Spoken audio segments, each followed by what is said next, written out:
with invisible illnesses realize you can still lead a pretty healthy and active lifestyle. It's just not going to be the one that you had envisioned for yourself. But time marches on. And I know I say this all the time, but what the hell else are you going to do about it? Sitting around feeling sorry for yourself is not a long term solution. Anyway, you know what really helps? You know what really helps when you start sitting around feeling sorry for yourself? Having some friends. This information, by the way, is from the Mayo Clinic. Um, I'll be honest, I'm not a very good friend. I'm just going to own it. I'm not. I don't keep up with people the way I want to. I don't keep up with people the way I should. And because of my health issues, I quite often will I just shut down. I withdraw, I isolate myself for a multitude of reasons. And when I get like that, I don't talk to anybody. So how can I be a good friend? But I'm really blessed because I have some incredible women in my life. And they all tell me, just call me if you need me. And I could, but it's just something I really struggle with. But friendships are so important. They make a huge difference in every aspect of our life. Some of the benefits of friendship, of course, you get a sense of belonging, a sense of purpose. It increases our happiness. It decreases stress. Well, certainly having someone to talk to when things are rough, it makes a big difference. They improve our confidence. They help us build a sense of self-worth. They help foster healthy habits. People tend to drink less and exercise more if they have friendships in their lives. Friends can help you cope with loss or trauma. And yes, chronic illness is trauma. Chronic pain is trauma. It just is. So if you're dealing with health issues, you really need to find somebody that you got to be able to talk to somebody. You got to be able to find somebody you can rely on to talk to. And I know that's challenging, but it's do it for goodness sakes. If my ass can do it when I can be such a hermit and bitchy because I don't feel good and I get really cranky about it sometimes. But even through all that, I've built some amazing friendships. Some of them are here in town, a lot of them are not. But you have the internet at your fingertips. Is it the same thing? Obviously not. And I'm not trying to tell you that an internet friendship is going to fill all your needs, but I'll tell you what, you need someone to talk to. There's somebody out there who's going to listen. There's your people are out there, and the internet gives you opportunity to find so many of them. Anyway, great. And how the hell do I make friends? It's funny because I'm very outgoing. People always surprised when I tell them I'm introverted, and I am. I'm very outgoing, and I like to be around people to a point. But man, when I'm done, when I've had enough, I have to have somewhere to retreat to. I have to be able to get away. That's why my mom, my mom used to love to have parties. My mom could throw one hell of a party, and she never understood why I don't like having company. I don't. I'm happy to go out with you and meet you somewhere and have a great evening, but I'm really weird about my space. I had a point there. I don't know what the hell it was. Haha. Oh, my point was if I can make friends being that kind of unsocial and bitchy, I don't feel good. I don't go anywhere. And I have an incredible gosh, dang it. Y'all, it's a high pain day. So you're gonna have to be patient because I cannot hold a thought in my head apparently for more than 5 seconds. Anyway, it's important to have friends, and you can do that. You can do that over the internet. It's better to have them in real life because the human touch can be incredibly healing. And I got to tell you, when things are rough, having someone to a shoulder to literally cry on makes a huge difference. But sometimes we don't have that. Sometimes that's not an option. Sometimes you're a hermit and you don't want to get out. But I still have people I can lean on. So how do you make friends? Well, first you gotta be patient. It takes time. It takes time to build relationships. You know that. but we get impatient with it. We try to rush it quite often. Or we'll get impatient and say, screw it, I don't have time for this. But find commonalities. Like I have some women that I work with, and it's funny too because for years and years I was like, I don't want to have a big social life with people from work because work is work and not work is not work. I didn't want the two to really cross, but I have some amazing friends at work. I truly do. I'm very blessed. And last year, two of them were like, okay, you're not going to sit there and isolate yourself anymore. And they take me out once a month, whether I want to go or not. And I'll be honest, I haven't said no yet because there's not many days when I feel so crappy that I can't go sit at a restaurant and have somebody bring me good food and some cocktails. But um, I have,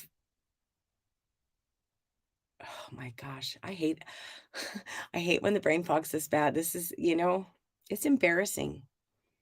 But what do you do? This is my life, y'all. This is fibromyalgia, Hashimoto's, and all the other crap rolled into one. This is what it does to me sometimes. I cannot hold. I even have flipping notes that tell me, oh, not, it's an outline. So it's not everything I was going to say. But even with prompts and being in the middle of a sentence, it's like, wait, what? What the hell was I just saying? Find commonalities. The office. Maybe you're taking classes. Make friends in your classroom. You got definitely something in common there, and you can help each other with homework. Make friends at church. That's an excellent place to make friends. Community events. Pe Look, you need to find people who have interest. Gosh, damn, I'm having a hard time talking. You need to have people that you have common interests with because that's gonna help you build a foundation for a friendship. Volunteer work. Go explore new interests. Maybe there's something you've always wanted to try. There's a lot of cool classes that they do at the craft stores. Because if they're doing it here, I know they're doing it in the lower 48. Go try something new. Go take up a shooting class. Go, take up fencing. Take up archery, darts, horseback riding, sewing. Just do something. Get out and be social. But here's the thing. This is where I stumble. I can do all that. I can go to all those places. I can be very outgoing. In fact, I met somebody today and we exchanged phone numbers. And she has fibromyalgia. So I'm like, hey, if you got any problems, you call me. And you know what? If she calls me, I will talk to that girl all day. But I know myself. I ain't never gonna call her. It's not because I didn't like her. She was very sweet. I got a big kick out of her. We had a great talk. I just know myself. I'm bad about that. And I'm leaving for the winter. So it's even more of a I have an excuse now. But anyway, you need to extend and accept invitations. I'm a lot better at accepting than I am at extending. But it's, when you ask somebody, hey, you want to go to lunch, you want to go to dinner, you want to go have tea, whatever the hell you're asking them to do, you can't get upset if they don't say yes right away. They might be busy. If it's someone you like, ask them at least one more time. And if they say no again, I mean, make sure before you make a judgment call on that and like, oh my gosh, they hate me. Just make sure there's not something going on in their life. Yeah, I mean, you can't pry, obviously, but like, I have a really good friend that I know I can call, but she's got a pretty young kid. I don't bother her. That's my fault. That's me cutting that off. And I had I don't think I'm making a damn bit of sense, y'all. This is so embarrassing, but this is my freaking reality. It was it was pretty difficult working today, I got to tell you, because it's been all day like this. I'd be in the middle of doing something. It's like, wait, what the hell am I working on here? But you got to extend and accept invitations. You need to strengthen what you have. Don't take people for granted. And for goodness sakes, don't just dump on somebody all the time and never call them with good news. And make sure you ask a question. Hey, how you doing? Now that you've let me just dump all my crap on you, you all right? How are things in your world? And shut your damn mouth and listen. What's that saying? God gave us two ears and one mouth for a reason. Shut your damn mouth, open your ears, open your heart. You got to listen. You should be the friend to someone else that you want that friendship level in return. The golden rule, treat others how you want to be treated. No, not everyone's going to do that for you. but you'll be a lot happier, I think, in the long run. You need to be open with your friends. And this is something else I can be really bad about. I can be, and I just realized this. This is something I've just realized in the past year or so. I can be super cagey. I'm really open about so many aspects of my life, but there's a lot of things. It's just, no, I'm not talking about that. It's none of your damn business. And then I'll turn around and divulge something super personal. But we all have our things, but you need to be open and you need to share. You need to prove that you're trustworthy. Look, if somebody trusts you enough to confide in you, you need to appreciate that for the honor that it is, because it is an honor. Even, and I know sometimes people's lives get complicated and it's difficult to hear what they're going through and it's upsetting and it's distressing. But again, what would you want if you were in that position? If you were just about at the end of your damn rope and you didn't know where to turn and you reached out to your friend and they were impatient and snide, how the hell would you feel? So you need to prove you're trustworthy. You need to prove you're going to be there. You need to prove that when they tell you something, you're going to keep your damn mouth shut. I've had people screw me over really hard, and you know what? I've kept their secrets. Why? Because I don't want to be that person. They have to live with their decisions. They have to live with with the person there. They have to live with the character that they've developed for themselves. And I have to live with mine. And I want to have more integrity than that. Just because you're a freaking jackass, I don't need to be ugly back. I mean, I'm not going to be nice to you if you've screwed me over, but I'm not going to go out of my way to make your life harder. Okay, not often. There's a few people. Well, I don't think I do, but there's a few people I get really caught up in revenge fantasies. Yeah, it can be really bad. You need to be available. You need to make the effort. Again, you need to extend and accept invitation. You need to be available if they need to talk. You can't call them always expecting them to listen to you and never return the favor. That's not a friendship. You need to be available. Make the effort. You know, if you don't care about that person, why the hell are you going through the motions anyway? And if you do care about the person, why wouldn't you want to be there? Why wouldn't you want to make the effort? Why wouldn't you want to prove to them that, you know what, things can be hard, but I got your back, you got my back. This is a good thing.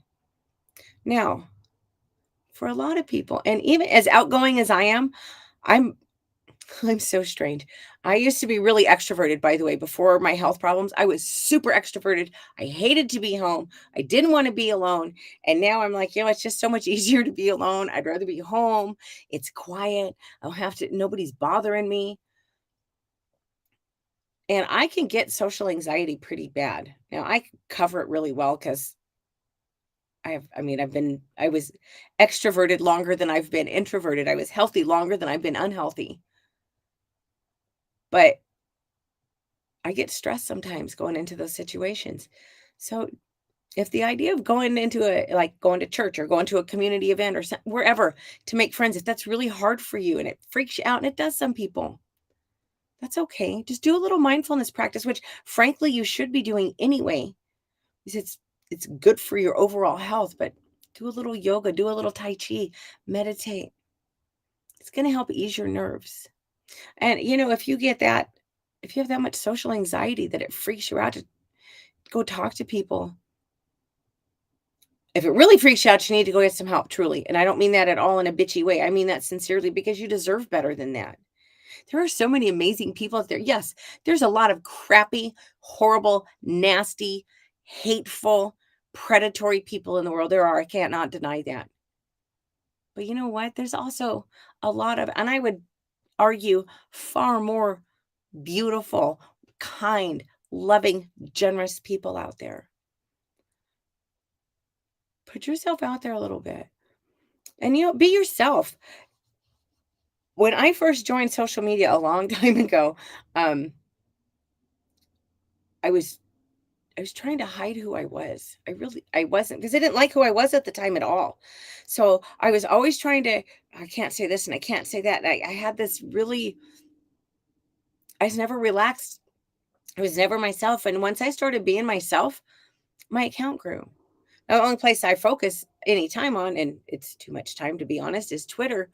And before I locked down a couple months ago, I was up over 20,000 people. Excuse me. And I did that because I quit worrying about it. I started just being myself.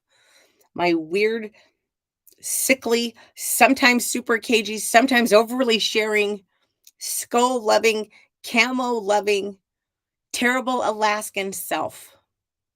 And you know what? I found a lot of people who like me just exactly how I am. I don't have to try to be anybody else. Why? Because I have a lot of people who are my genuine friends, and all they want me to be myself. They want me to be happy. They want me to be healthy. And you know what? I want the same things for them. And I am completely babbling. So I'm going to wrap this up right now. You'll have a great weekend. I'm really embarrassed about this. I will be back Monday at 5 o'clock Alaska time. And I really hope that it